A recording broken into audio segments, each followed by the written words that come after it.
믿음을 가진 사람과 믿음을 안 가진 사람의 차이는 똑같은 걸 똑같은 환경에서 보더라도 전혀 다르게 볼 수가 있는 것입니다.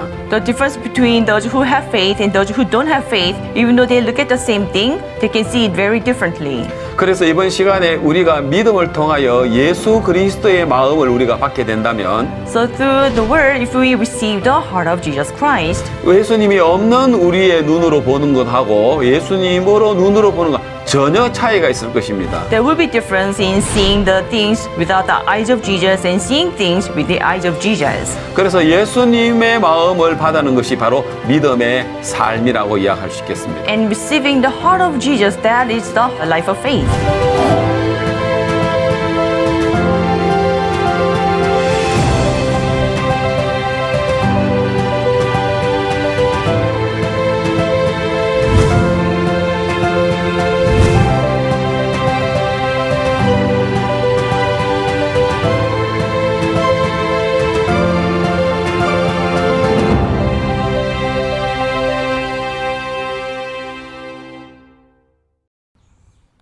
எல்லாருக்கும் வணக்கம். உங்களை சந்தித்த மகிழ்ச்சி. இது விசுவாசின் வாழ்க்கையினுடைய நேரம். Hello everyone, nice meeting you. This is Life of Faith. விசுவாசத்தின் மூலமாக நாம் சந்தோஷமாக இருக்கக்கூடிய வழி இருக்கிறது. There's a way for us to be happy by faith. ஆனால் இந்த விசுவாசம் கர்த்தருக்கு சொந்தமானது. But faith belongs to God. ஆதியாகமம் 1வது அதிகாரத்தில் நாம் பார்க்கும் பொழுது பூமியானது ஒழுங்கின்மையாகவும் வெறுமையாகவும் ஆழத்தின் மேல் இருள் இருந்ததாகவும் நாம் பார்க்கிறோம். So the image of the earth in Genesis chapter 1, it says it was without form and void, and the darkness was hovering on the face of the deep. ஆனால் தேவன் வெளிச்சம் உண்டாக கடவது என்றார். And God said, let there be light. இந்த வெளிச்சம் இயேசு கிறிஸ்துவினுடைய வெளிச்சத்தை குறிக்கிறது. And that light is the light of Jesus Christ.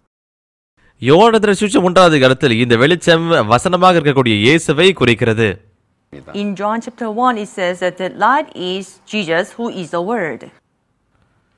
இந்த வெளிச்சம் ஜனங்களுடைய இதயத்தில் கூடிய இருளை அகற்றக்கூடிய வெளிச்சம் என்று கூறலாம். And it is the light that drives the darkness out of people's hearts. இந்த சூரியன் முழு உலகத்திற்கும் வெளிச்சத்தை குறிக்கிறது இல்லையா, கொடுக்கிறது இல்லையா? The sun gives the light on the whole earth. என்னை சுற்றி இருக்கக்கூடிய வெளிச்சங்கள் அனைத்தும் இப்பொழுது இந்த அளவுக்கு பிரகாசமாக என்னை காண்பிக்கிறது. And the light from inside, they light up the inside. இயேசுனுடைய வெளிச்சமோ இந்த பூமிக்கோ இந்த சுற்றுப்புறத்திற்கு வெளிச்சம் கொடுக்காமல் இதயத்தில் இருக்கக்கூடிய சோகத்தையும் கஷ்டத்தையும் கவலையும் மரணத்தையும் அகற்றக்கூடிய வெளிச்சம் அது.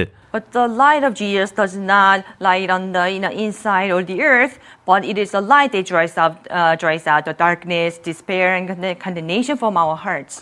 ஆம், இயேசு கிறிஸ்துவே வார்த்தையாக இருக்கிறார். Jesus is the Word. இயேசு கிறிஸ்து சிருஷ்டிகர். And Jesus is the Creator. வார்த்தை மாம்சமாகி 2000 வருடத்திற்கு முன்பாக இந்த உலகத்திற்கு அவர் வந்தார். The Word became the flesh and came down 2000 years ago. அவர் இந்த உலகத்திற்கு வந்து அநேக ஜனங்களை சந்தித்தார். He came to the world and met many people.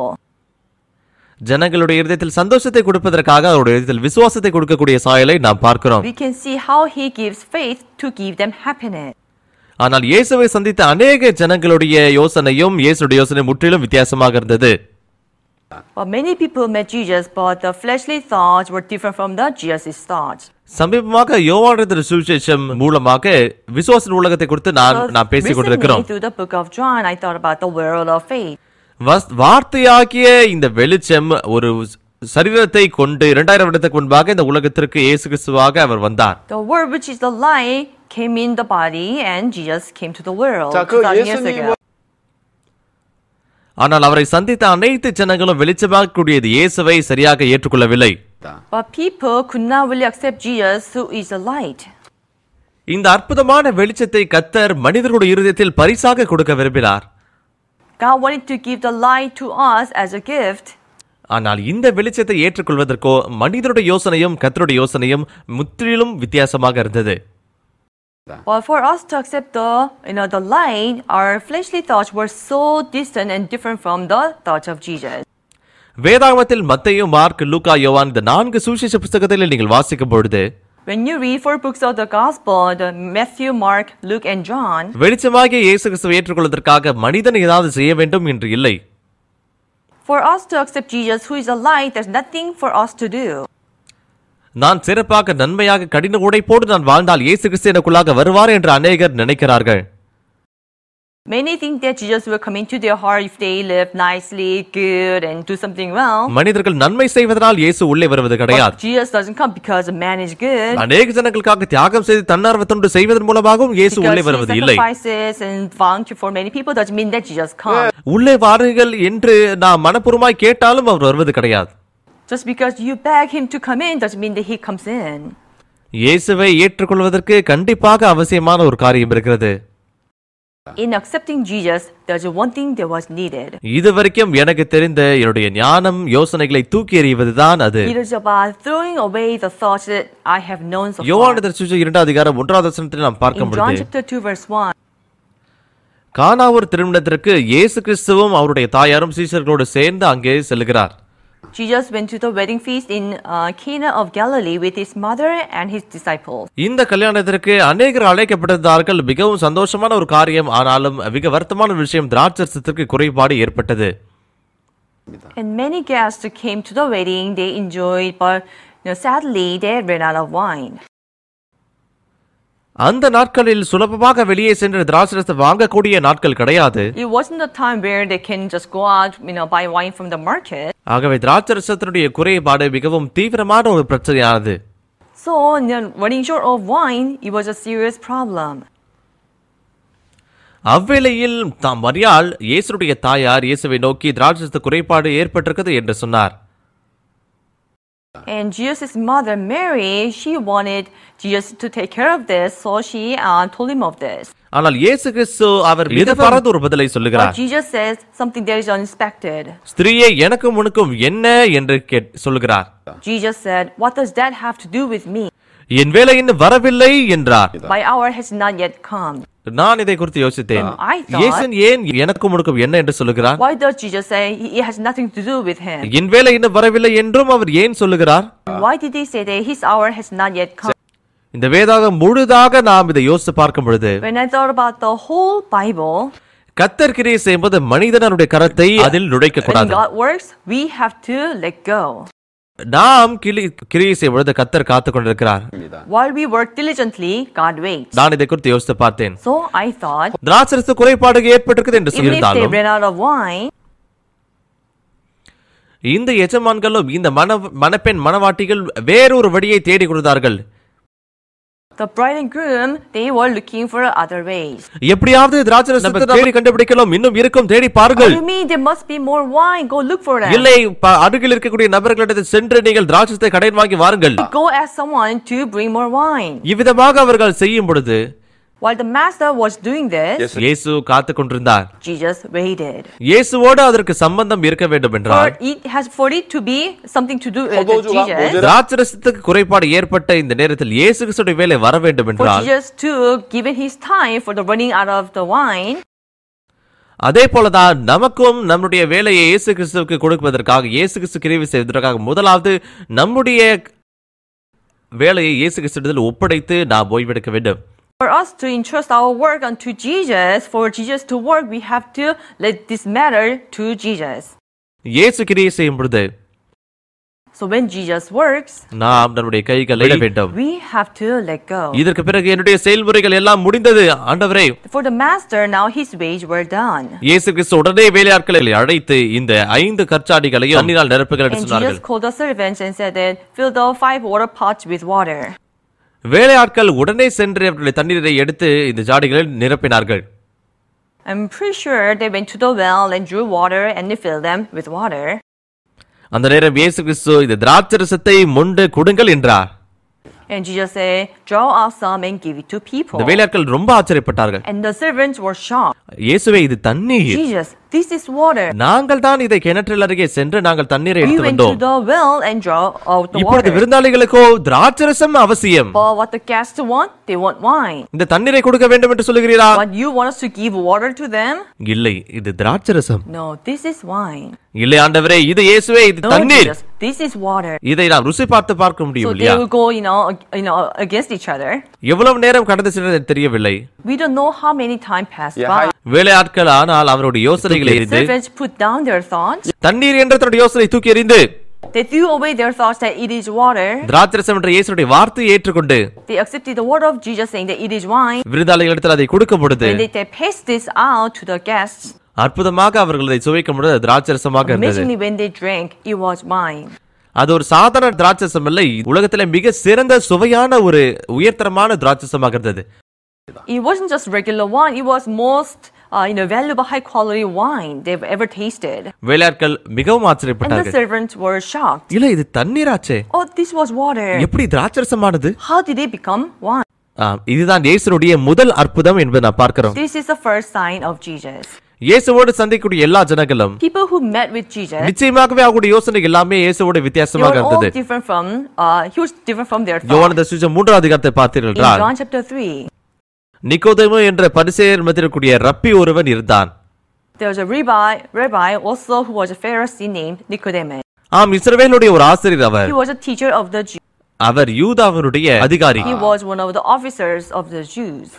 ஆனால் இயேசு கிறிஸ்துவை ராத்திரியிலே இவன் தேடி செல்கிறான். And he went to see Jesus at night. தேவன் உங்களோடு இராவிட்டால் நீர் இந்த காரியங்களை நிச்சயமாகவே செய்ய முடியாது என்றான். He said, if God is not with you, then you cannot do the things that you do now.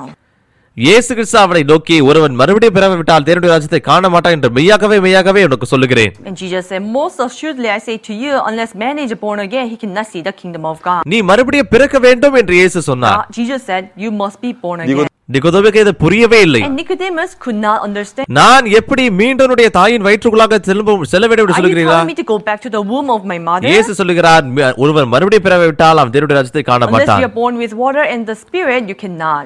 நிக்கோதேமுடைய யோசனைகளும் இயேசு கிறிஸ்துவின் வார்த்தையும் ஒன்றோடொன்று பொருந்தவில்லை. Nicodemus did not fit with the thought of Jesus. ஆகவே நிக்கோதேமு இயேசுடைய வார்த்தையை கடைசியாக ஏற்றுக்கொள்ளவில்லை. So eventually Nicodemus could not accept the word of Jesus. 3ஆம் அதிகாரம் முடிகிற வரைக்கும் இயேசு கிறிஸ்துவோடு நிக்கோதேமுடைய இணைய முடியவில்லை. So until the end of chapter 3, Nicodemus could not join himself with Jesus. 4ஆம் அதிகாரத்தில் நாம் பார்க்கும் பொழுது கிணற்றினருகே வரக்கூடிய ஒரு சமாரியா This ஸ்திரீயும் day இருக்கிறார். also there is a woman in the well. 예수님은 இயேசு கிறிஸ்து தாகம் ஏற்படாத தண்ணீரை குறித்து அவர் சொன்னார். And Jesus talks about the water that never dries out. இந்த உலகத்தை இப்பேற்பட்ட தண்ணீர் எங்கே Never இருக்கிறது? thirsts. So is there any water like that in the world? ஆனால் இந்த ஸ்திரியோ அவர் சொன்னதை அப்படியே ஏற்றுக்கொள்கிறார். This woman, she just accepted the word as it is. 5ஆம் அதிகாரத்தில் 38 வருட வியாதிஸ்தன் ஒருவன் இருக்கிறான். In chapter 5, there's man with infirmity, 38 years. பல வருடங்களாக இவன் அந்த இடத்தின் அருகே இருக்கிறான், எதையுமே செய்ய முடியவில்லை. For a long time, he was bedridden. He couldn't do anything. அவனை பொறுப்பெடுத்துக் கொள்ள பாதுகாக்கக்கூடிய குடும்பத்தினரும் There was இல்லை. no family to assist him. இயேசு அவனை பார்த்து சொன்னார், And Jesus says, நீ எழுந்து உன்னுடைய படுக்கை எடுத்துக்கொண்டு நட rise என்றார். up, take up your bed and walk. அவருடைய யோசனை தான், நான் எப்படி நடக்க முடியும்? With his thoughts, how can I walk? தன்னுடைய யோசனை நம்பினால் If he trusts his thoughts, இயேசுடைய எழுந்திரு படுக்கை எடுத்துக்கொண்டு நட என்ற வார்த்தையை அவன் கேட்டிருக்க then முடியாது. he cannot listen to the word of Jesus saying, rise, take up your bed and walk. ஆனால் அற்புதமாக இந்த 38 வருட வியாதிஸ்தன் இயேசுடைய வார்த்தையை ஏற்றுக்கொள்கிறான். Amazingly, this man with infirmity 38 years accepted the word of Jesus. யோவான் 6ஆம் அதிகாரத்தில் நாம் பார்க்கும் பொழுது In John chapter 6, 5000 ஜனங்களுக்கு இப்பொழுது சாப்பிடுவதற்கு எதுவும் in இல்லை. empty field, there's no food for the 5,000 people. இந்த சீஷர்கள் என்ன சொன்னார்கள்? நாம் உணவை பெற்றுக்கொள்வதற்காக ஒவ்வொரு கிராமத்திற்கும் அனுப்பலாம் என்று சொன்னார்கள். Disciples said that to gain food, let's send them to the villages. இல்லை, அவர்கள் செல்ல வேண்டிய அவசியம் இல்லை, நீங்கள் அவர்களுக்கு சாப்பிடுவதற்கு கொடுங்கள் என்றார். But Jesus said, no need to send them away. You go get food for them.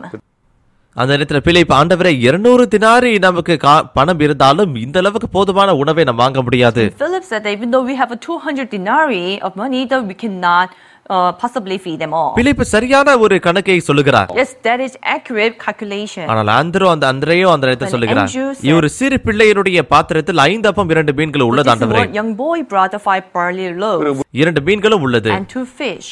ஒரு சிறு பிள்ளையினுடைய ஒரு வேளை சாப்பாடு அது. Was one meal, one lunchbox for a little child. ஆனால் இயேசு என்ன சொல்லுகிறார்? But Jesus says, எல்லா ஜனங்களையும் உட்கார வையுங்கள் என்று சொன்னார். have people sit down. இயேசு கிறிஸ்து போதுமான அளவிற்கு அவர்களை போஷித்து அதற்கு பிறகு 12 பாத்திரங்கள் மீதமாய் இருந்தது. And Jesus fed all 5,000 people full, and there were 12 baskets left over. அன்பார்வர்களே, இயேசுவை சந்தித்த அனைத்து ஜனங்கள் அவருடைய எல்லைக்கு அப்பாற்பட்ட ஒரு வார்த்தைகளை இயேசுவிடத்தில் கேட்டார்கள். All the people that met with Jesus, all the while they heard something that did not fit their thoughts. 8வது அதிகாரத்தில் யோவானில் விபச்சாரத்தில் பிடிக்கப்பட்ட ஸ்திரீ வருகிறார். 8 talks about a woman caught in the act of adultery. இவள் விபச்சாரம் செய்யும்போது பிடிக்கப்பட்டார். She was caught in the act of adultery. மோசேயுடைய பிரமாணத்தின்படியாக இந்த ஸ்திரீ கல்லால் இருந்து கொலை செய்யப்பட வேண்டும். She should be stoned to death. எல்லா ஜனங்களும் இந்த ஸ்திரீக்கு விரோதமாக கல்லை எடுத்துக்கொண்டு தயாராக இருந்தார்கள். Everyone held their stones against her. இந்த ஸ்திரீ கல்லால் இருந்து கொலை செய்யப்பட மாத்திரம்தான் முடியும். And she could only be condemned. ஆனால் இயேசு அங்கே வருகிறார். And Jesus came. உங்களில் பாவமில்லாதவன் முதலில் கல்லறிய கடவன் என்று சொன்னார். He who is without sin among you, let him throw stone at her first. எல்லா ஜனங்களையும் இயேசு கிறிஸ்து அங்கே இருந்து And Jesus cast out everyone. இயேசு அந்த ஸ்திரீயை பார்த்து கேட்கிறார். And Jesus speaks to the woman. நான் உன்னை ஆக்கினைக்குள்ளாக தீர்க்கவில்லை. Neither do I condemn you. எப்படி இயேசுவால் இப்படி சொல்ல முடியும்? How can he say such thing? உண்மையாகவே இயேசு சொல்லுகிறது முற்றிலும் வித்தியாசமானதாக What இருக்கிறது. Jesus says is so different.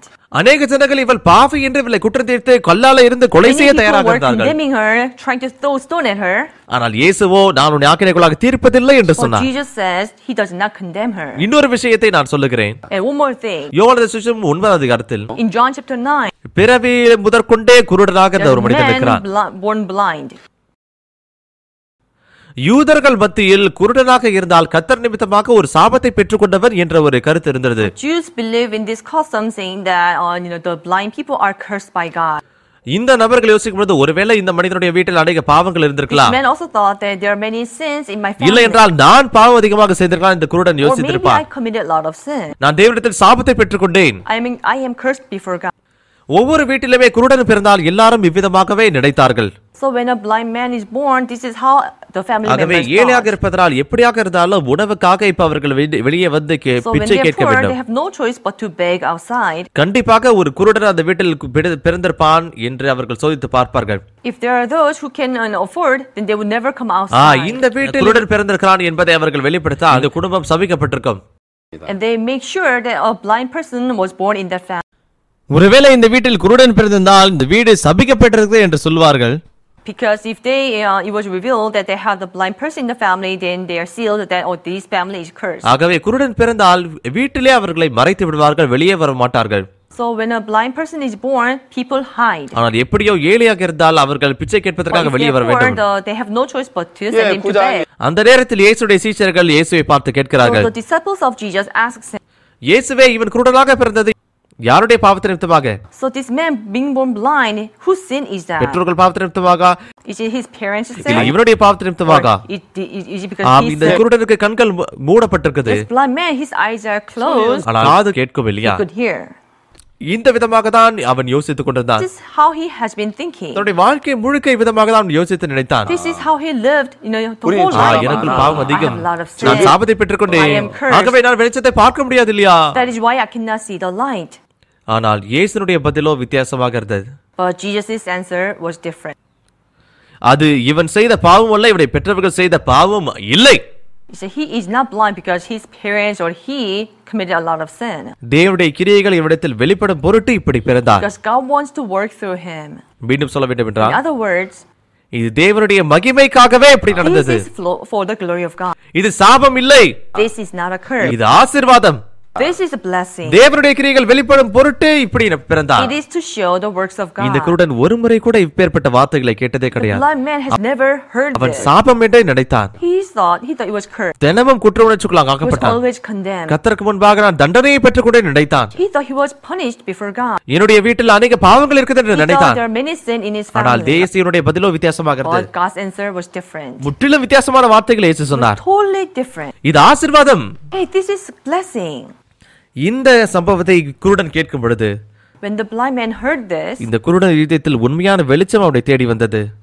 true light came to this blind man's heart. அவனுடைய கண்கள் மூடப்பட்டதாலும், His eyes are closed. ஆனால் இயேசுடைய வாயின் மூலமாக வரக்கூடிய இந்த வார்த்தைகளுடைய வாழ்க்கையில் வெளிச்சமானது. The word of Jesus became light in his heart. அதிகாகமம் 1:3 தேவன் வெளிச்சம் உண்டாக்கணும்னு சொல்றது அந்த வெளிச்சம் தான் இது இல்லையா? Isn't it the light in Genesis chapter 1 verse 3? Let there be light. வேதனை வருத்தம் கவலைக்குள்ள வாழ்ந்திருக்கக்கூடிய ஜனங்களுடைய இருதயத்தில் People who are living in despair, in condemnation, இயேசுடைய வெளிச்சம் அவர்களுக்குள்ளாக நம்பிக்கையும் விசுவாசத்தை கொடுத்து அந்த குற்றம் வச்சிருந்த அவர்களை நீக்குகிறது இல்லையா?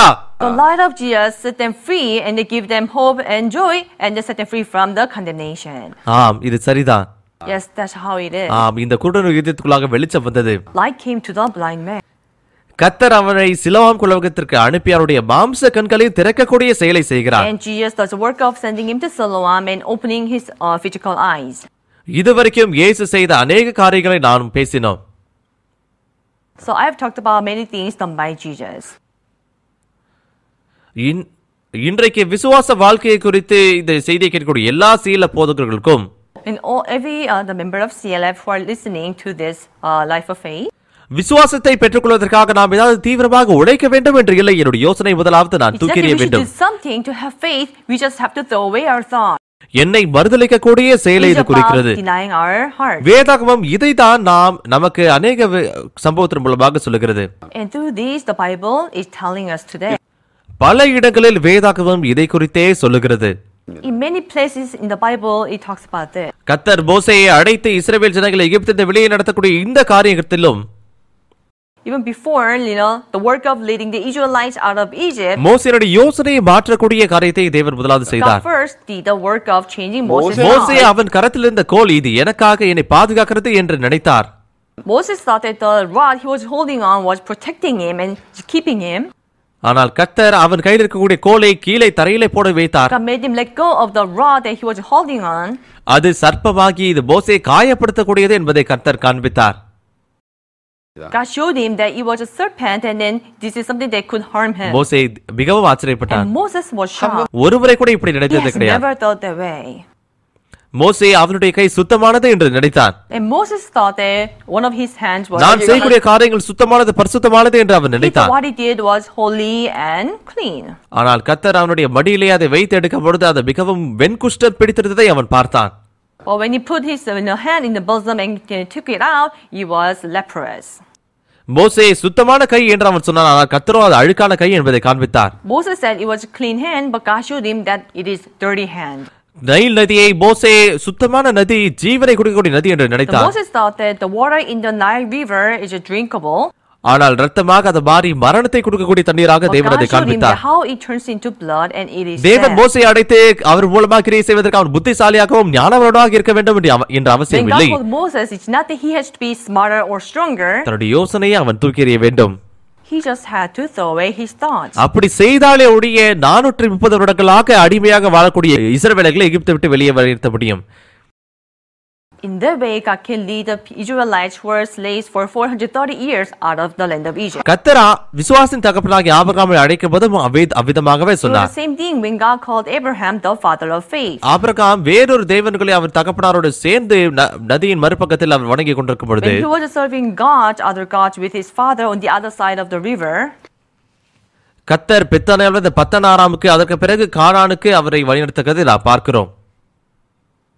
and we could see how God moved him from Mesopotamia, from Padan Aram, and to land of Canaan. வேதாகமத்தில் ஆதியாகமம் 12:1 வசனம் எப்படி தொடர்கிறது? தேரா மரித்த பிறகு அதுக்கு பிறகு ஆபிரகாமை தேவன் உன் குடும்பத்தை விட்டு உன்னுடைய தேசத்தை விட்டு பிரிந்து வெளியே வா So என்று Genesis சொல்கிறார். chapter 12 verse 1 starts with, Terah having passed away and God calling Abraham to leave from his, country, his father and his father's house. ஆதியாகமம் 12 அதிகாரத்தை வாசிக்கும் போது நான் இவ்விதமாக நினைத்து பார்த்தேன். And when I read Genesis chapter 12, one day I thought this.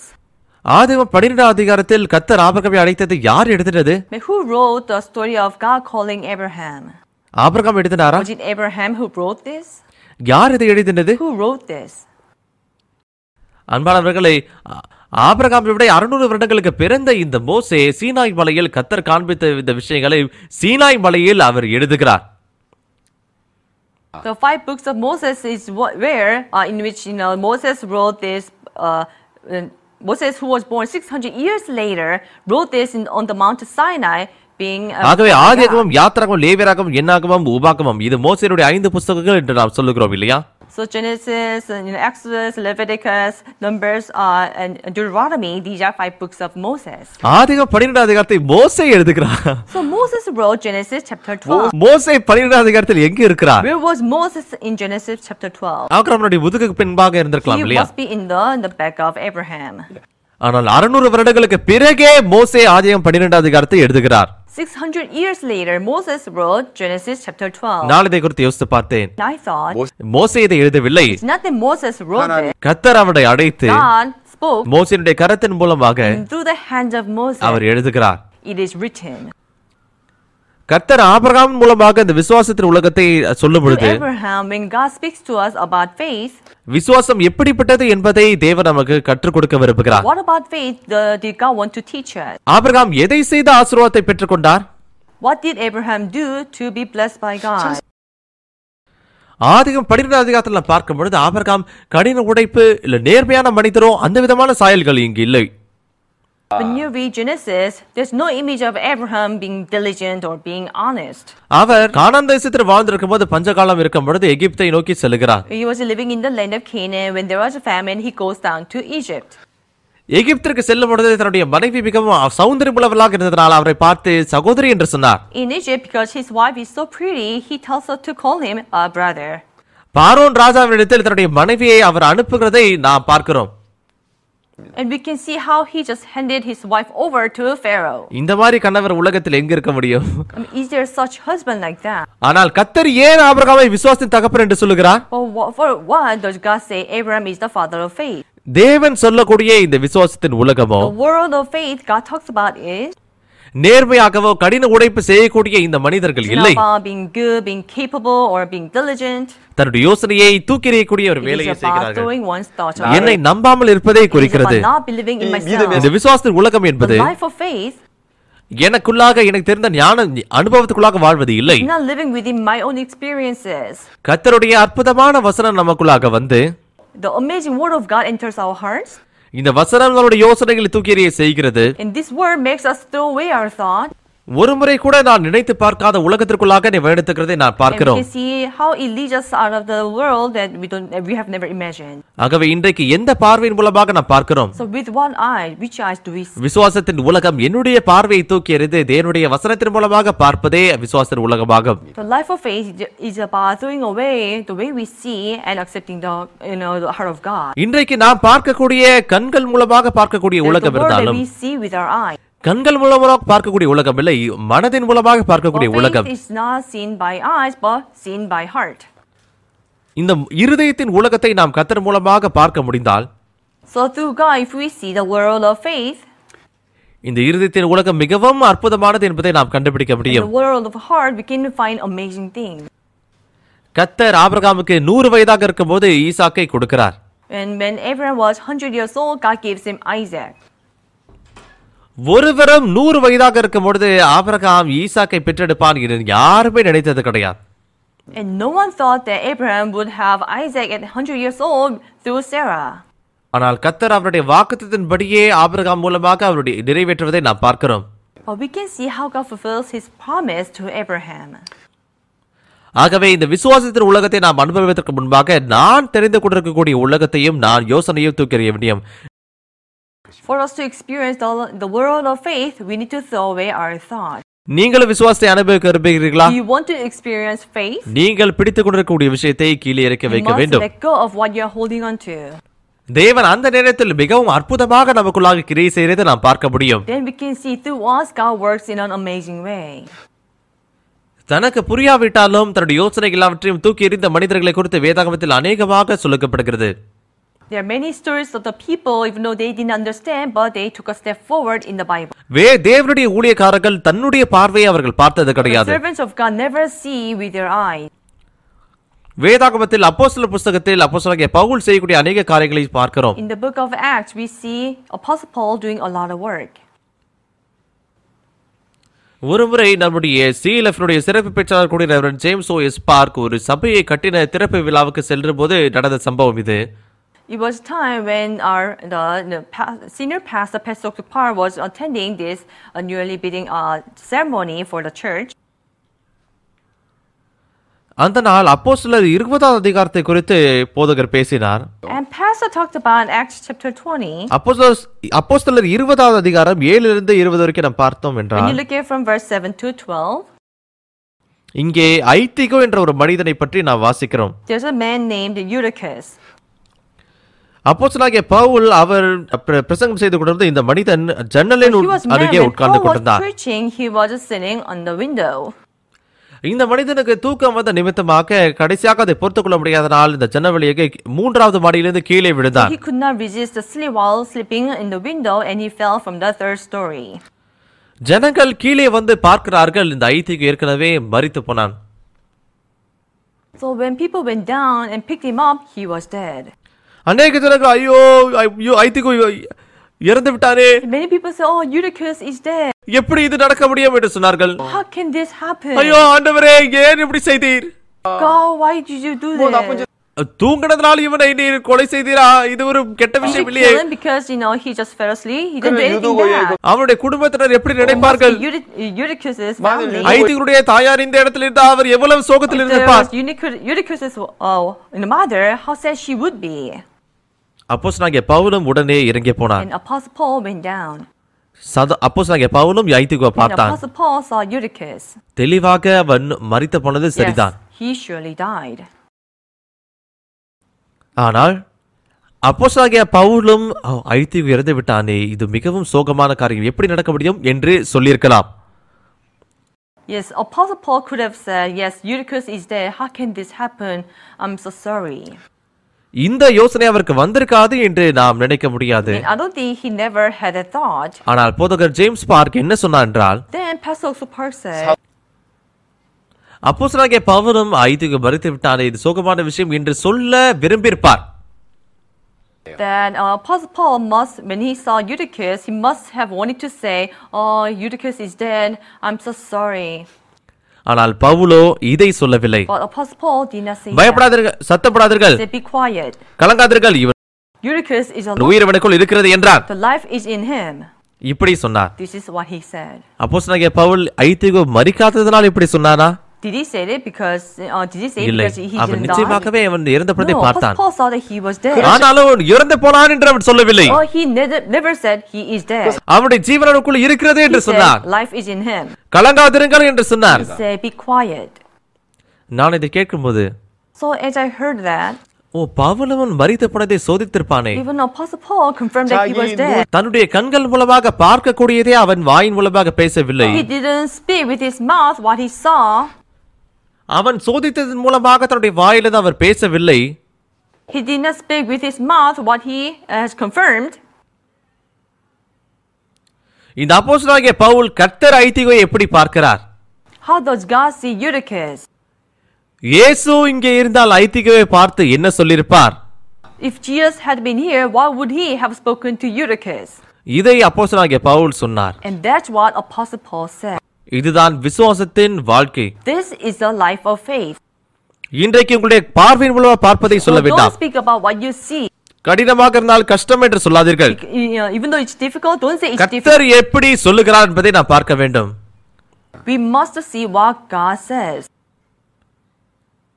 இப்பொழுது இந்த கொரோனா கிருபை நிமித்தமாக முழு உலகமே பயத்தில் நடுங்கிக் கொண்டிருக்கிறது. The people in the world are in fear because of the coronavirus. உலக வரலாற்றிலே இவ்வேற்பட்ட ஒரு வியாதி உலகம் முழுக்க பரவியது ஒரு முறை கூட நடந்தது கிடையாது.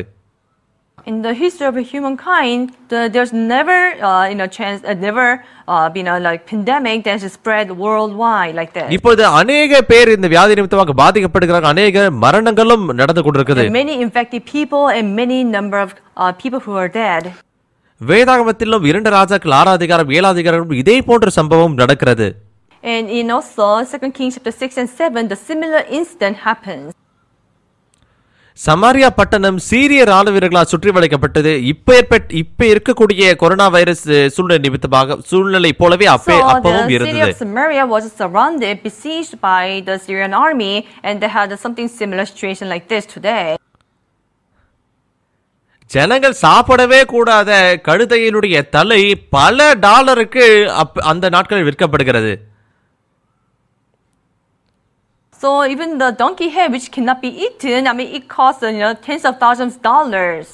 புறாவினுடைய இந்த சிறிய விட்டை பார்த்தீர்கள் என்றால் இதை நாம் பார்க்க கூட முடியாது, சாப்பிடக்கூடாது. ஆனால் இது பல நூற்றுக்கணக்கான டாலர் விலைக்கு And விற்கப்பட்டது. there was a time the dung of a dove, which cannot even fill the half the car, was costing hundreds of ஏன் dollars. இதைவிட தீவிரமான சம்பவம் என்ன நடந்தது And do you know தெரியுமா? what even happened in the city of Samaria? பெண்கள் குழந்தைகளை பெற்றெடுக்கும் பொழுது The women, the children that they gave birth to, பட்டினி கிடந்து because they were starving, சாகிறது போல அவர்கள் they said நினைத்ததுனா they would die. ஆகவே 2 பெண்கள் என்ன ஆலோசனை செய்கிறார்கள், உன்னுடைய குழந்தையை நாம் வேக வைத்து The women சாப்பிடுவோம். discuss amongst each other, saying, "Let's eat our children. இன்றைக்கு என்னுடைய குழந்தையை நாம் சாப்பிடலாம், நாளைக்கு உன்னுடைய குழந்தையை நாம் சாப்பிடலாம்." Today, let's eat my child, and tomorrow, let's eat your child." எப்படி இந்த மாதிரி சம்பவம் நடக்க முடியும்? How can this happen? எவ்வளவு பட்டினி, எவ்வளவு And how பஞ்சம் severe இருந்தால் was the famine? பெண்கள் தன்னுடைய சொந்த குழந்தைகளை சாப்பிடணும் How can நினைத்திருப்பாங்க. women eat their own children? அந்த நேரம் தான் அது. So it was then during that time. Elisha தீர்க்கதரிசி அந்த இடத்தில் இருந்தார். There was prophet Elijah. எலிசாவும் இது கடினம் என்று And Elisha could have said, 이런 "It's 기도는 இந்த difficult. மாதிரி நாங்கள் பார்த்ததே I've கிடையாது. never seen a famine like this. சமாரியாவில் எப்படி இந்த மாதிரி சம்பவம் நடக்க முடியும்? How can this happen in the city of Samaria?" ஆம், அவரும் சமாரியா பட்டணத்துக்குள்ளாகவே இருந்தார். He was also in the city of Samaria. ஆனால் எலிசா தீர்க்கதரிசி அப்படி சொல்லவில்லை. Prophet Elisha did not say that. நாளை இந்நேரத்தில் சமார் வாசல 1 மரக்கால் கோதுமை 1 சேக்கலுக்கும் 2 மரக்கால் வால் கோதுமை 1 Tomorrow about சேக்கலுக்கு this time, விற்கப்படும். a say of a fine flour will be sold for 1 shekel. நாளை இந்நேரத்தில் என்ன அர்த்தம் என்றால் சமரன் வாசலிலே பல உணவு இருக்கும், ஆனால் எங்கே இருக்குது உணவு? Which means after today, tomorrow there will be abundant food. ஆனால் எங்கே இருக்குது உணவு? But where is food? உணவே இல்லை. There's no food. ஆனால் எலியா சொல்லுகிறார், But Elisha said, எலிசா தன்னுடைய பார்வையில் கண்கள் மூலமாக பார்ப்பதை சொல்லவில்லை. he did not speak what he saw. அவர் சத்தம் போட்டு தன்னுடைய வார்த்தையை With சொல்லுகிறார். the word he shouted. அதே போலதான் இப்பொழுது எதுவுமே இல்லாத இந்த உலகத்தில் In a world where there's nothing, பறவைகளே உருவாகு, let the birds fly. தண்ணீருக்குள்ளாக மீன்கள் உருவாகு, Let there be fish in the rivers and in the sea. வானத்திலே சூரியனும் நட்சத்திரமும் எல்லாம் உருவாகட்டும். Let there be the sun, the moon, and the stars in the sky. பூமியில் அழகான மிருகங்கள் உருவாகட்டும். Let there be many kinds of animals in the world. எதுவுமே இல்லாத இடத்தில் தேவனுடைய வார்த்தை வரும் பொழுது From nothing, the word of God appeared இந்த உலகத்தை போதுமான அளவுக்கு ஆண்டவர் நிரப்பினார். and filled the world. கர்த்தர் வார்த்தையின் மூலமாக கிரியை God செய்கிறார். works through the word. சூழ்நிலைக்கு அப்பாற்பட்ட விதத்தில் தேவனுடைய வார்த்தையின் மூலமாக கிரியை Having nothing செய்கிறார். to do with the circumstance, God works through the word. 2000 வருடத்திற்கு முன்பாக இந்த உலகத்திற்கு வந்த இயேசு வார்த்தையின் மூலமாகவே கிரியை செய்கிறார். Jesus who came 2000 years ago, he worked through the word. நாமும் தேவனுடைய வார்த்தையை சத்தம் போட்டு சொல்ல வேண்டும். So today we must declare the word. இந்த வார்த்தையை கர்த்தர் நிறைவேற்றுகிறார். And God must fulfill the word declared. Elisha இதை சத்தம் போட்டு சொன்னார். Elisha shouted. தேவன் அவர் சொன்ன வார்த்தைகளை நிறைவேற்றினார். And God fulfilled his shouting in the word. Elisha 4 குஷ்டரோகிகளை அவர் அடைத்து சீரிய படையை நோக்கி அவர் Elisha அனுப்பவில்லை. called 4 lepers and sent them to the camp of a Syrian army. Elisha இதை Elisha செய்யவில்லை. didn't do their work. கர்த்தர் 4 குஷ்டரோகிகளுடைய இருதயத்தை வழிநடத்தி சீரிய ராணுவ கூடாரத்தை நோக்கி God led the வழிநடத்துகிறார். hearts of the 4 lepers and sent them to the Syrian army camp. நேரடியாக இதுதான் விசுவாசத்தின் உலகம். This is a life of faith. தேவன் இந்த சொன்ன வார்த்தைகளின்படியே அவர் நிறைவேற்றி God ஆகணும். must fulfill the words.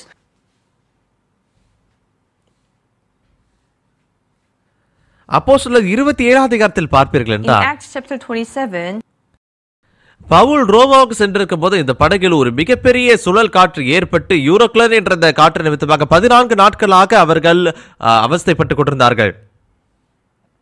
so the ship that Apostle Paul was in, he was going to Rome, and he met the storm called the Euroclydon, and they were lost for 14 days. அவர்கள் பகலில் சூரியனை பார்க்க முடியவில்லை. During the day, they could not see the sun. இரவில் நட்சத்திரத்தை பார்க்க முடியவில்லை. At night, they could not see the moon and the stars. அதோடு கூட கப்பல் அங்கும் இங்கும் தலைகளாக கவரை பொழுது எல்லா மனிதனுடைய இதயத்திலும் மரணம் வந்தது. And everyone in the ship, death came to them. அனைவரும் நாம் மரிக்க போகிறோம் என்று நினைத்தார்கள். Everyone thought, we are dead. இதை தவிர வேறு எந்த ஒரு யோசனையும் அவர்கள் வைக்க முடியவில்லை. They could not think of anything else. ஆனால் அந்த நாள் அப்போஸ்தலனாகிய பவுல் என்ன சொல்லுகிறார்? Then, what did Apostle Paul say? பயப்படாதிருங்கள். Everyone, be of good cheer. இப்பொழுது கர்த்தர் நம்மை காப்பாற்றினார் என்று சொல்லுகிறார். God said that he saved us all. நான் அந்த தேவனை நம்புகிறேன். And I believe in that இந்த God. புயல் காற்று முடிந்த நேரத்தில் இவர் சொன்னாரா? What did he say when there was no tempest? விடுவிக்க நேரம் அவர் சொன்னாரா? When they were relieved?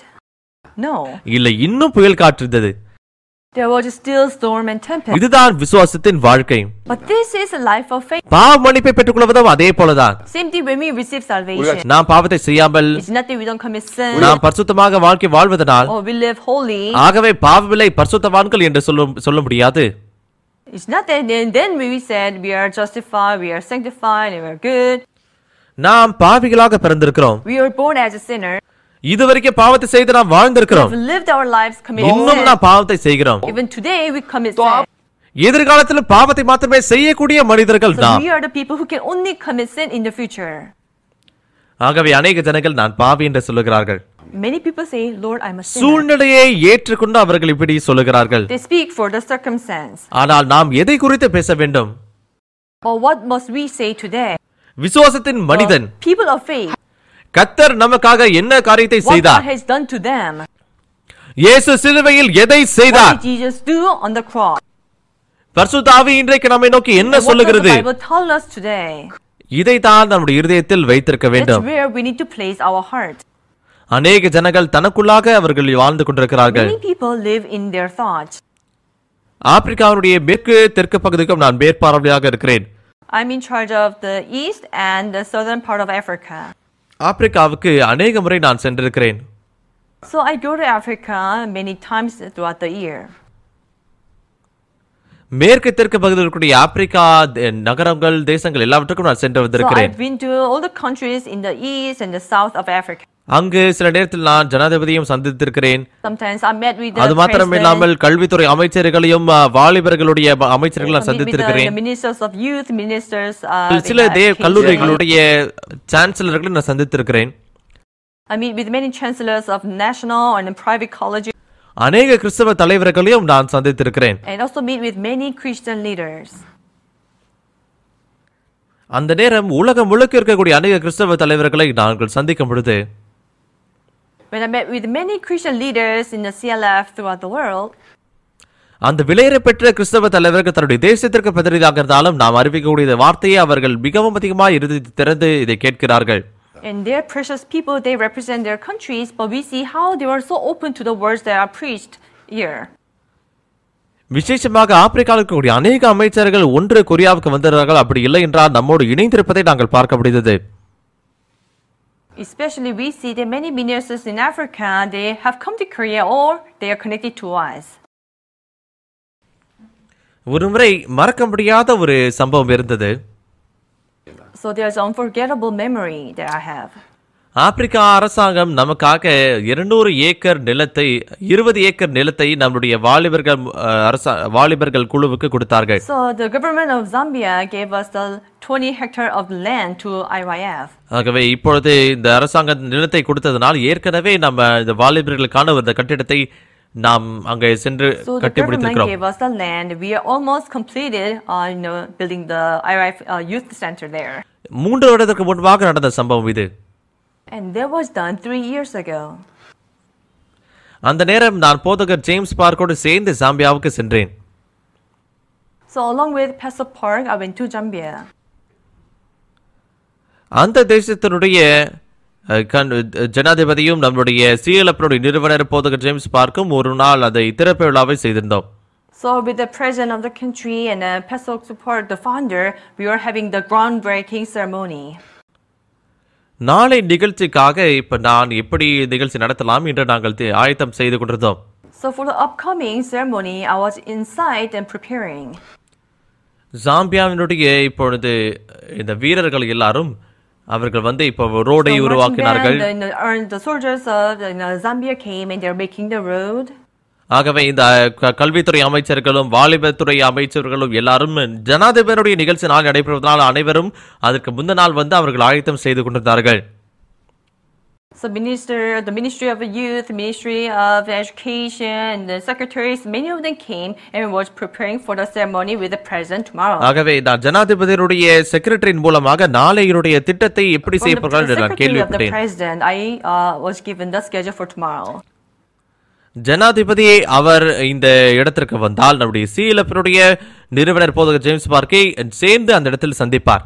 So when the president comes, and he will meet with our founder, Pastor Suk Park, and will meet with him there. ஜனாதிபதி அவர் வாழ்த்து செய்தியும் And கொடுப்பார். the president will give the congratulatory message. நம்முடைய போதகரும் அவர் செய்தியை And கொடுப்பார். our pastor will also give message. கிராசியஸ் பாடகர்களுடைய இசையும் நாம் இசையும் And our கேட்க gracious போகிறோம். choir was going to perform. பல நிகழ்ச்சிகள் விதமாக இருக்கிறது. And we had many different ceremonies. இதை முடித்த And பிறகு after that was over, ஜனாதிபதி வேறொரு நிகழ்ச்சியில் பங்கேற்பதற்காக வேறொரு இடத்திற்கு செல்ல the வேண்டும். president was going to other place for the different event. ஆனால் மற்ற அமைச்சர்கள் எல்லாருமே இப்ப கல்வித்துறை வாலிபத்துறை எல்லாருமே போதகர் ஜேம்ஸ் பார்க்கை வரவேற்று வேறொரு இடத்தில் ஒரு ரிசப்ஷனை செய்ய போகிறார்கள். So many ministers of interior and education and youth, they were going to have accompany Pastor Park was going to for the reception. போதகர் ஜனாதிபதியை சந்திக்கக்கூடிய இந்த நேரம் இந்த திறப்பு விழா நடந்த இடத்தில் மாத்திரம்தான். Pastor Park, the chance for him to meet with the president was only there at the site of the ceremony. ஆகவே நான் மீண்டுமாக இப்போ இந்த திறப்பு விழா நிகழ்ச்சி இடத்திற்கு சென்றேன். And I went back to the venue. அந்த நாள் நிகழ்ச்சியை முடித்த பிறகு அடுத்த நாள் அதிகாலையில் நாங்கள் சீக்கிரமாக எழுந்தோம். And after that was over, the next morning early we woke up. காலையில் அங்க இருக்கக்கூடிய ஊழியக்காரர்களோடு இப்ப நாங்கள் காலையில் ஜெப கூட்டத்தை செய்தோம். So we were having a prayer meeting with the missionaries there. நம்முடைய நிறுவனர் போதகர் ஜேம்ஸ் பார்க் என்னை பார்த்து இப்படி சொன்னார். But our Pastor Suk Park, the founder, said to me, போதகர் லீ, "Hey, Pastor Lee, அடுத்த முறை ஜனாதிபதியை நான் சந்தித்தால் அவருக்கு நான் சுவிசேஷத்தை அறிவிக்க விரும்புகிறேன் என்று சொன்னார். so when I meet the president today, I would like to preach the gospel to him." அந்த நேரம் எனக்குள்ளாக நான் யோசித்தேன். And I thought within myself, போதகரே, நாளைக்கு ஜனாதிபதியை சந்திக்கக்கூடிய தனிப்பட்ட நேரம் இல்லை. Pastor, tomorrow you don't have any personal private time with Mr. President. திறப்பு விழா நிகழ்ச்சியை தவிர வேற ஒரு இடத்தில் நீங்க அவரை சந்திக்க முடியாது. He doesn't have any time other than that official the ceremony. ஏனென்றால் முழு திட்டத்தையும் நான் அதற்கு முன்பாகவே நான் கேட்டு வந்ததனால். Because on the day before I already heard the schedule. போதகரே, ஆனால் இவரை தனிப்பட்ட ரீதியாக நீ சந்தித்து சுவிசேஷம் அறிக்கக்கூடிய நேரம் இல்லை என்று நான் சொல்லவில்லை. Well, I did not tell Pastor Park that I don't think you will have a private and personal time with Mr. President. சரி போதகரே என்று நான் சொன்னேன். And I just said, "Yes, Pastor." ஏனென்றால் போதகரோடு நான் சேர்ந்து வாழும்போது அநேக நடக்க முடியாத காரியங்கள், அசாத்தியமான காரியங்கள் நடைபெறுவதை நான் பார்த்தேன். Because as I spent time with the Pastor Park, I saw many unthinkable, unimaginable things became possible. தேவனுடைய ஊழியக்காரர் ஜனாதிபதிக்கு சுவிசேஷம் அறிவிக்க விரும்புகிறார் என்று சொல்லுகிறார். இல்லை போதகரே, முடியாது என்று நான் சொல்லவே முடியாது. The servant of God wanted to preach the gospel to them, to him, so I cannot say, "No, it won't work." காலையில் நாங்கள் ஜெபிக்கும் நேரத்தை செலவழித்தோம்.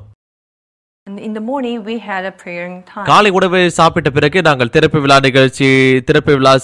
செய்யும் இடத்திற்கு சென்றோம். And after eating breakfast, we went to the site of ceremony.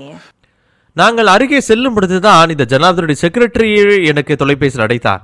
We went near and we got a phone call from the secretary office of the president. இன்னும் அங்கே செல்லக்கூடிய சாலை முற்றிலுமாக செய்யப்படவில்லை. The roads to the groundbreaking ceremony place is not done. அரசாங்கத்தால் நடக்கப்படக்கூடிய இந்த research மையத்திற்கு நீங்கள் சென்று காத்திருங்கள் என்று சொன்னார். So we got a phone call from them saying that why don't you go to the research center run by the government and wait there. ஆகவே நாங்கள் அங்கு சென்று காத்து கொண்டிருந்தோம் 20 நிமிடமாக. So we were waiting there for 20 minutes. சில நேரத்தில் நாங்கள் பார்க்கும் பொழுது அரசாங்கத்திலிருந்து இப்ப அநேக கார் இந்த ரிசர்ச் மையத்தை நோக்கி வருவதை நாங்கள் பார்த்தோம். But then later many cars were coming towards the central research center. ஜனாதிபதி அந்த இடத்திற்கு வந்தார். Then we realized that Mr. President came in. ஏனென்றால் ஜனாதிபதியாலும் அந்த நிகழ்ச்சிக்கு செல்ல முடியவில்லை. Because even the Mr. President could not go to the site of ceremony. சாலை உருவாக்கினாலே ஒழிய அங்கு செல்ல முடியும், ஆனால் அது பரிபூர்ணமாக செய்யப்படவில்லை. Because they had to pave the road to get there, but the roads were not completed. உண்மையாகவே உலகத்திலேயே இது மாதிரி ஜனாதிபதி வரக்கூடிய நிகழ்ச்சிக்கு சாலை கட்ட முடியாமல் இருப்பது உலகத்திலே நடப்படியாத ஒரு சம்பவம். இதை நான் மறக்கவே முடியாது. Even the event where the president is present and then the roads are not made, so the president have to wait, they can never be possible. திட்டத்திலே இல்லாத போதகர் பார்க்கோடையும் ஜனாதிபதியோடும் தனிப்பட்ட ஐக்கியம் செய்யக்கூடிய ஒரு நேரம் இது இப்படியாக உருவாகிறது. Now, Pastor Part had his personal time with Mr. President, which had not been planned. சாம்பியாருடைய ஜனாதிபதி, கல்வித்துறை அமைச்சர், வாலிபத்துறை அமைச்சர் எல்லாரும் போதகர் பார்க்கோடு சேர்ந்து சென்றார்கள். The President of Zambia and the Minister of the Education, Minister of Interior, they went into the hall. போதகர் பார்க்கோடும் அதுக்கு பிறகு அவருடைய மொழிபெயர்ப்பாளர் போதகர் பக்பங்கோன் போதகரும் அவர் ஜனாதிபதி உள்ளே சென்றார்கள். Pastor Joseph Park, a translator, and the missionary of Zambia went in. போதகர் பார்க் அந்த நேரத்தில் ஜனாதிபதிக்கு வாழ்த்து தெரிவித்து நேரடியாக சுவிசேஷத்தை அறிவிக்க ஆரம்பித்தார். And Pastor Park greeted Mr. President, and right away he preached the gospel. போதகர் சுவிசேஷம் அறிவித்ததை நான் பதிவு செய்து நான் ஒருமுறை கேட்டிருக்கிறேன். And I heard the recording of how Pastor preached the gospel to him. ஜனாதிபதியே, நான் ஒரு போதகர். Pastor Park said, Mr. President, I'm a pastor. ஆரம்பத்தில் நான் வேதாகமத்தை வாசிக்கும் பொழுது எனக்கு சுத்தமாக புரியவே இல்லை. When I first read the Bible, I did not know the meaning. இந்த வேதாகமனுடைய இருதயம் முற்றிலும் வித்தியாசமாக இருந்தது. My heart was different from the Bible. ஆனால் ஒரு நாள் வேதாகமத்தின் மூலமாக இயேசு நம்மை பார்த்து நீதிமான் என்று சொல்வதை நான் கேட்டேன். One day from the Bible, I read the part where the God has made us justified. இதுவரைக்கும் நான் பாவி என்று நினைத்தேன். Until then, I thought I was just. இந்த வசனத்தை நான் கேட்கும்போது இயேசுவுடைய இருதயம் ஒன்றாக்கப்பட்டது. And I accepted the word and became one-hearted with Jesus. அந்த நேரம் முதற்கொண்டு கர்த்தர் என்னை மாற்ற ஆரம்பித்தார். Then God began to change me. இப்படி தொடங்கி அவர் சுவிசேஷத்தை குறித்து அறிவிக்க ஆரம்பித்தார். Starting from there, he began to preach the gospel. மிகவும் அற்புதமான காரியம், ஜனாதிபதி இது சொல்வதை அற்புதமாக கேட்டார். Amazingly, Mr. President listened to the word seriously. ஜனாதிபதி கிட்டத்தட்ட எதுவும் பேசவில்லை, ஆனால் போதகர் பார்க்கோ தொடர்ந்து தேவனுடைய வார்த்தையை அவரிடத்தில் சொன்னார். Mr. President did not speak much, but Pastor Park talked about the word of God. ஜனாதிபதி மிகவும் சந்தோஷப்பட்டார். And Mr. President was so happy. And later we heard. அதுக்கு பிறகு நான் இப்படியாக கேள்விப்பட்டேன். ஜனாதிபதி ஆன பிறகு அவர் செய்த முதல் காரியம் என்னவென்றால், the first thing that Mr. President did after being elected as president, ஜாம்பியாவுடைய கிறிஸ்தவர்களுக்காக ஒரு கிறிஸ்தவ தொலைக்காட்சி சேனலை உருவாக்க வேண்டும் என்று அவர் செய்தார். he said that let the Christian channel to be made in the broadcasting. விசேஷமாக இந்த ஜனாதிபதி கர்த்தரை நேசித்து கர்த்தருக்காக சேவை செய்யணும்னு விரும்புகிற ஒரு ஜனாதிபதி இவர். And Mr. President is the one who really loves and longs for the word of God. போதகர் ஜேம்ஸ் பார்க் அறிவித்த வார்த்தையை அவர் கேட்டு மிகவும் சந்தோஷப்பட்டார். And when he heard the word preached by the Pastor Park, he was so happy. அந்த நாள் ஜாம்பியானுடைய ஜனாதிபதிக்காகவும் நாங்கள் ஜெபிக்கக்கூடிய ஒரு நேரமும் இருந்தது.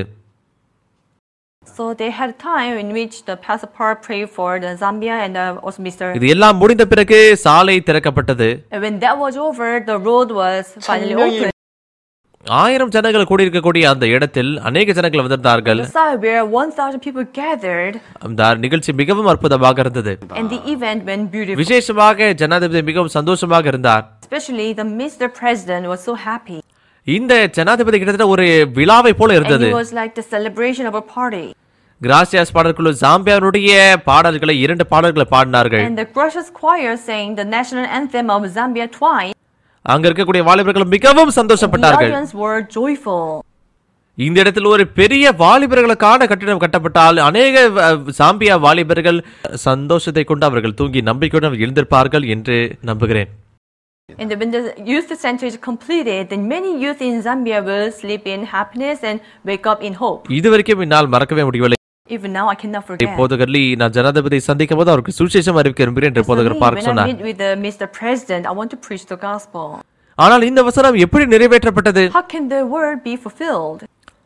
கர்த்தர் அற்புதமாக இந்த வசனத்தை நிறைவேற்றுவதை நான் பார்க்க முடிந்தது. But so amazingly, we saw how God fulfilled it. உண்மையாகவே மிகவும் அற்புதமாக இருந்தது. Truly amazing. உண்மையாகவே ஜனாதிபதியை சந்திக்கக்கூடிய ஒரு நேரம் இல்லை அது. We were in a situation where we cannot meet with the president. எப்படி எலிசா நாளை நேரத்தில் உணவு இருக்கும் என்று சொன்னாரோ, like when Elisha shouted that tomorrow about this time the sale of fine flour will be sold for 1 shekel. கர்த்தர் 4 குஷ்டரோகியின் மூலமாக சீரிய ராணுவ படையை நோக்கி செல்ல வைத்தது போல lepers God made them go to the camp of the Syrian army. 4 குஷ்டரோகிகளுடைய பாதப்படிகளை பெரிய ராணுவத்தினுடைய பெரிய ரதங்களுடைய சத்தமாக கர்த்தர் உருவாக்கி இந்த சீரியர்களை அவர் ஓடிப்போக செய்தது போல God put the sound effect to the footsteps of the lepers so that the Syrian army heard it as the sounds of the army and they left everything behind and ran away. கர்த்தர் அவ்விதமாகவே இந்த நேரத்திலும் இந்த காலத்திலும் கிரியை செய்கிறதை நாம் பார்க்க முடிகிறது. Even in this time, we can see how God works in the same manner. விசுவாசத்தின் வாழ்க்கை என்னது? What is a life of faith? என்னுடைய யோசனையை தூக்கி எறிந்து It is about throwing away my thoughts. கர்த்தர் கிரியை செய்யக்கூடிய விசுவாசத்தை வைத்திருப்பதுதான். Faith that the Lord will work. எந்த நேரமாக இருந்தாலும் தேவனுடைய ஊழியக்காரனும் In any area, servant of God. இயேசுவை போல சூழ்நிலைகள் சொல்லாமல் தேவனுடைய வார்த்தையை சொல்வதை நாம் பார்க்க முடிகிறது. They do not talk about the circumstances, but with Jesus, they declare the word. அன்புள்ளது கர்த்தர் The loving Lord. இந்த CLF மூலமாகவும் Through CLF, this இது எல்லா ஜனங்களுக்குமே விசுவாசம் மூலமாக ஆடக்கூடிய ஒரு வாய்ப்பாக அமையும் என்று நினைக்கிறேன். I will hope that this will be a chance for many people to live by faith. இந்த CLFல கலந்து கொண்ட எல்லாரும் சந்தோஷமாக இருப்பீர்கள் நான் நம்புகிறேன். All the participants of CLF, I hope you will be happy. பயனுள்ள இன்னொரு ஆசீர்வாதமான நேரம் உங்களுக்கு அமையும் என்று I நினைக்கிறேன். hope that you have a beneficial and joyful time. இதுவரைக்கும் நான் பேசுகிறேன். So I finish my word here. நன்றி. Thank you so much. மிக்க நன்றி. Thank you.